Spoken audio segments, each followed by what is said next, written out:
আজকে আমি গ্রাম্য স্টাইলে পেঁপে মাছের মাথা দিয়ে তরকারি রান্না করব। চলুন তাহলে পুরো প্রসেসটি দেখে নেওয়া যাক।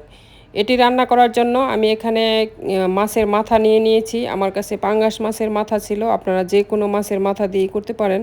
তো এই মাথাটা সুন্দর করে লবণ, হলুদ আর অল্প মরিচ দিয়ে ভেজে নিচ্ছি। তো এই মাছের মাথাটা কিন্তু সুন্দর করে ভেজে নিতে হবে। তো এই তো দেখতে পাচ্ছেন আমি খুবই যত্ন সহকারে ভেজে নিচ্ছি। তো এই তো মাছের মাথাটা কিন্তু ভেজে নেওয়া হয়ে গেছে। তো এই পর্যায়ে আমি তেল থেকে উঠিয়ে নিচ্ছি। তো এই তো উঠানো হয়ে গেছে। ওই কড়াইয়ের ভিতরে আরও কিছু তেল দিয়ে আমি দিয়ে দিলাম আস্ত জিরা, তারপরে দিয়ে দিচ্ছি পেঁয়াজ কুচি, কাঁচামরিচ কুচি। তো এগুলো দিয়ে একটু নেড়ে দিচ্ছি। তো তারপরে দিয়ে দিচ্ছি আদা রসুন বাটা। তো আদা রসুন বাটা দিয়ে একটু ভেজে নিতে হবে যাতে কাঁচা গন্ধটা চলে যায়। আর এখানে আমি শুকনা মরিচ পেস্ট করে নিয়েছিলাম, সেটাই দিয়ে দিলাম। তো এই তো দিয়ে তারপরে দিয়ে দিচ্ছি অল্প একটু পানি। তো পানি দিয়ে আমি বাকি গুঁড়া মশলা দিয়ে দিব, হলুদের গুঁড়া, মরিচের গুঁড়া, ধনিয়ার গুঁড়া, জিরার গুঁড়া, স্বাদ মতো লবণ দিয়ে আমি মশলাটা সুন্দরভাবে কষিয়ে নেব। তো মশলা যত ভালো কষানো হবে খেতেও তত মজা লাগবে। তো এই তো দেখতে পাচ্ছেন মশলা কিন্তু কষানো প্রায় শেষ। তো তেলটা কিন্তু ভেসে উঠেছে মশলা থেকে। তো এই তো এই পর্যায়ে দিয়ে দিচ্ছি আমি কেটে ধুয়ে রাখা পেঁপে। আমি এগুলো কুচি কুচি করে নিয়েছি। তো এটা খেতে কিন্তু অনেক মজা হয়। তো এই তো এখন আমি মশলার সাথে মিক্স করে দিচ্ছি। তো মশলার সাথে মিক্স করে তারপরে আমি ঢাকনা দিয়ে ঢেকে দেব কষানোর জন্য। তো এই তো মিক্স করা হয়ে গেছে, এখন ঢাকনা দিয়ে ঢেকে দিচ্ছি।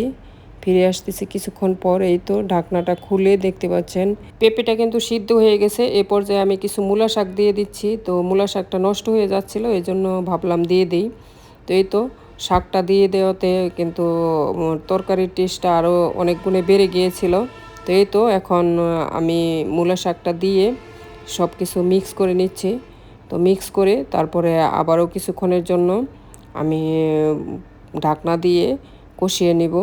তো এই তো মিক্স করা হয়ে গেছে, এখন ঢাকনা দিয়ে দিচ্ছি। তো ঢাকনা দিয়ে কিছুক্ষণ পরে ফিরে আসতেছি। এই তো দেখতে পাচ্ছেন এখন আমি ঢাকনাটা খুলে আরেকটু নেড়ে চেড়ে দিচ্ছি। তো এই পর্যায়ে কিন্তু শাকসহ কষানো হয়ে গেছে। তো এখন আমি পরিমাণ মতো পানি দিয়ে দিব। তো এই তো আমি এখন পরিমাণ মতো পানি দিয়ে দিই। যেহেতু পেঁপেটা সিদ্ধ হয়ে গেছে এজন্য ভেজে রাখা মাছের মাথাটাও দিয়ে দিব। তার ইতিমধ্যে আমার ভিডিওতে যারা যারা যুক্ত হয়েছেন লাইক না দিয়ে থাকলে একটা লাইক দিয়ে দিবেন প্লিজ। আর যারা লাইক দিয়েছেন তাদেরকে অসংখ্য অসংখ্য ধন্যবাদ। তো এই তো মাছের মাথাটা দিয়ে দিলাম। তো দিয়ে এখন ঢাকনা দিয়ে কিছুক্ষণ রান্না করে নিলেই হয়ে গেল পেঁপে দিয়ে মাছের মাথার তরকারি। এটা খেতে কিন্তু অনেক মজা হয়েছিল। তো দেখতে পাচ্ছেন তরকারি প্রায় কমপ্লিট। এই পর্যায়ে আমি কিছু গরম মশলা গুঁড়া দিয়ে দিলাম। তো এই তো ফাইনালি তরকারি দেখতে পাচ্ছেন তরকারি কালারটা কিন্তু খুবই সুন্দর হয়েছে, খেতেও অনেক মজা হয়েছিল। আমি এখন একটা বাটিতে এক এক করে সবগুলো বেড়ে নিচ্ছি। তো আজকের তরকারি রান্নাটা আপনাদের কাছে কেমন লাগলো অবশ্যই কমেন্টে জানাবেন। আর এরকমভাবে কে কে তরকারি রান্না করে খেয়েছেন সেটাও জানাবেন। আর ভিডিওটি ভালো লাগলে লাইক, শেয়ার, সাবস্ক্রাইব এবং ফলো দিয়ে আমার পাশে থাকবেন। আজকের মতো বিদায় নিচ্ছি। সবাই ভালো থাকবেন, সুস্থ থাকবেন। আল্লাহ হাফিজ।